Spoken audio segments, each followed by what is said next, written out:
En el mundo del cine hay una infinidad de películas que parecen, o fueron, dirigidas por esos directores clase B, de los que filman monstruos de goma berreta y usan ketchup como sangre. ¿Y qué pasaría si trasladáramos ese concepto al mundo de la música, o más precisamente al mundo del rock? Se podrían generar esos momentos donde la realidad se mezcla con lo ridículo, y lo ridículo termina siendo historia. Este es uno de esos casos, y lo particular del mismo es que lo ridículo en esta historia no fue un acorde, ni una canción, ni siquiera un gesto de rebeldía previamente planeado. Fue una gallina. Sí, una pobre gallina común y corriente que terminó metida en el corazón de una de las anécdotas más insólitas y al mismo tiempo más fundacionales del shock rock. Lo que se supone que debía ser un truco visual terminó en desconcierto, carnicería y mito. Hoy, en Crónicas del Cuervo, viajamos a 1969 para contar cómo una gallina ayudó a gestar el futuro de una banda. Para entender esta historia hay que viajar a fines de los años 60. El rock venía de un verano del 69 marcado a fuego por Woodstock. 500.000 de personas acampando, sexo, drogas, guitarras distorsionadas y un aire de todo es posible. Era la época en que los recitales ya no eran apenas un par de temas en vivo, eran ceremonias colectivas donde la música se mezclaba con la política, el arte, la rebeldía y el delirio químico. Los Beatles ya habían entrado en su fase experimental. Hendrix hacía hablar a la guitarra y Morrison declamaba poesía un tanto alcohólica. En ese clima, Canadá organizó un festival llamado Toronto Rock and Roll Revival en septiembre de 1969, un mes después de Woodstock. 12 horas de música, un estadio universitario, un cartel que reunía a los próceres del rock de los 50 como Chuck Berry, Jerry Lee Lewis y Little Richard, mezclados con nuevas bandas que recién arrancaban. El detalle de color es que a último momento John Lennon decidió tocar con la Plastic Ono Band, marcando su primera aparición en vivo sin los Beatles. Eso convirtió el festival en un hecho histórico casi sin proponérselo. Ahí estaba el pasado glorioso del rock, el presente convulsionado y el futuro incierto, todo junto en una jornada. En ese contexto, Alice Cooper era prácticamente un desconocido. Una banda rara, con nombre de señora jubilada, que estaba colada en un line-up de lujo. Nadie esperaba nada de ellos. Y sin embargo, ese festival terminó siendo el escenario donde nació uno de los mitos más absurdos y efectivos de la historia del rock. En sus inicios, Alice Cooper no era un solista, sino una banda. El nombre verdadero del cantante era Vincent Damon Fournier, nacido en Detroit en 1948, hijo de un pastor evangélico, crecido entre sermones de iglesia y películas de terror clase B. De chico era flacucho, enfermizo, alérgico a todo, y se pasaba más tiempo soñando con monstruos de cine que con convertirse en estrella de rock. Pero cuando su familia se mudó a Phoenix, encontró un grupo de amigos igual de obsesionados con la música y lo teatral. Juntos armaron su primera banda escolar, The Airwigs, que después mutó en The Spiders y más tarde en Nas. El problema fue que ya había una banda llamada Nas, la de Todd Rundgren, así que buscaron un nombre que sonara totalmente disonante con lo que hacían. Así nació Alice Cooper, que sonaba dulce, como una tía que cocina galletitas, pero en el escenario era todo lo contrario. Un aquelarre de maquillaje, gritos y teatralidad oscura. El personaje de Alice, con los ojos pintados de negro, la estética macabra y la actitud provocadora, fue idea de Fournier, que encontró en esa máscara una forma de mezclar sus pasiones, el rock, el cine de terror y un sentido del humor retorcido. No eran virtuosos, para nada. De hecho, su disco debut Pretty's for You de 1969 y el segundo Easy Action de 1970 salieron raros, psicodélicos y, vamos a decirlo, difíciles para la época. Vendieron poco, confundieron a muchos y sonaban horrible. De hecho, cuando Frank Zappa los escuchó, dijo que no entendía si tocaban bien o mal, pero que eran lo suficientemente raros como para firmarlos en su sello, Straight Records.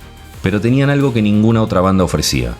Un show impredecible, exagerado, grotesco y magnético. El plan entonces era endurecer el sonido, afilar el personaje escénico y convertir cada show en un pequeño teatro del exceso. El quiebre llegaría recién en 1971 con I'm 18 y el disco Love It to Death. Pero volvamos a 1969, cuando todavía eran los raros que llenaban el aire de plumas, humo y sustos.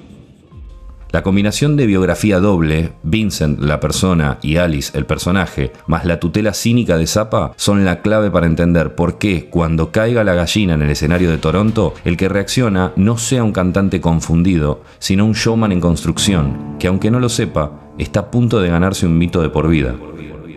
Llegamos al festival, Toronto, 13 de septiembre de 1969.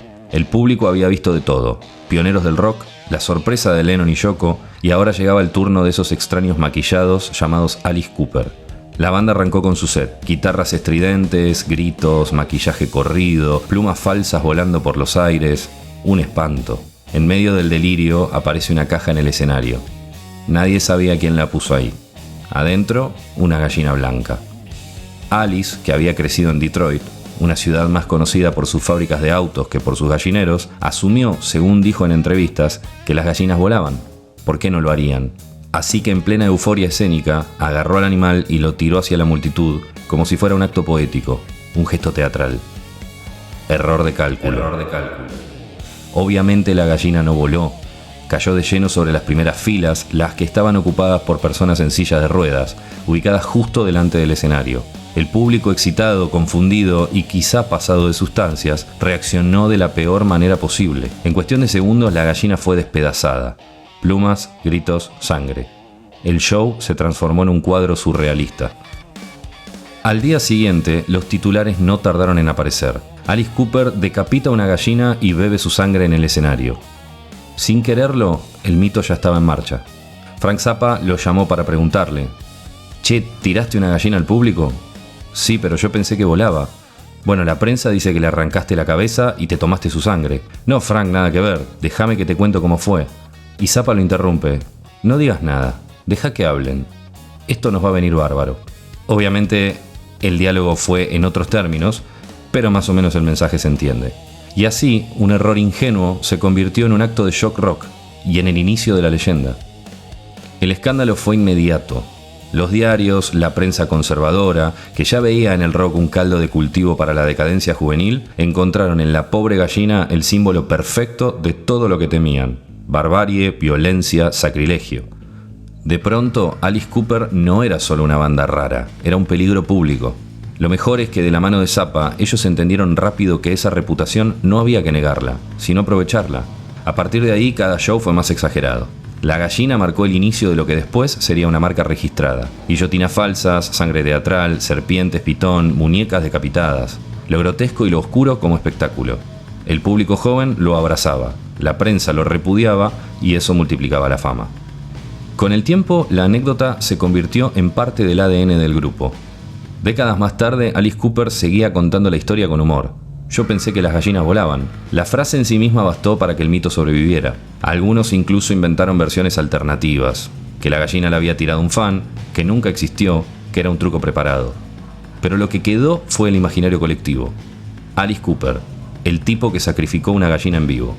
Y claro, en el mundo del rock, cuanto más bizarra sea la historia, mejor funciona. La banda pasó de ser unos desconocidos a los villanos favoritos del género. La gallina, pobre mártir involuntaria, quedó como la primera gran víctima del shock rock. Y paradójicamente, como la anécdota que catapultó a la fama a una banda que todavía no había vendido un disco. Lo más fascinante de la historia es lo que esa historia dice del rock. Porque lo que consagró a Alice Cooper no fue su virtuosismo musical, sino el mito de un animal lanzado al vacío, demostrando que el rock, muchas veces, vive más de la narrativa que de las notas. También hay algo tal vez más incómodo.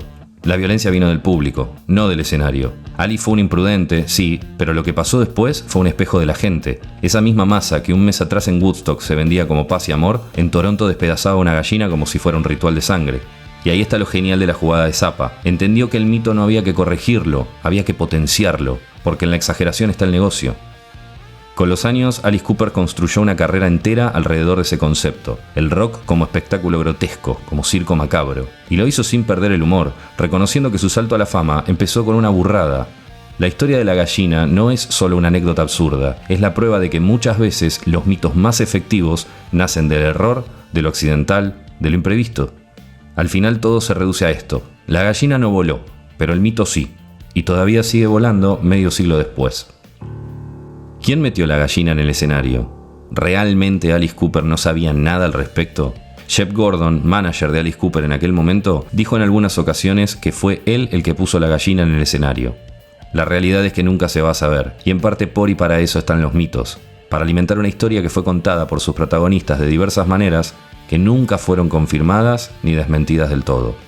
Eso sí, acordate que las gallinas no vuelan. Esto fue Crónicas del Cuervo. un podcast de mitos, historias y anécdotas musicales, producido junto a Oral.ab. Si te gustó este episodio, seguinos por donde estés escuchando, compartilo y date una vuelta por nuestros otros vuelos. Dejanos tus comentarios, sumate a las redes y contanos qué historia querés que investiguemos la próxima. Nos encontramos en el próximo vuelo y gracias por escuchar.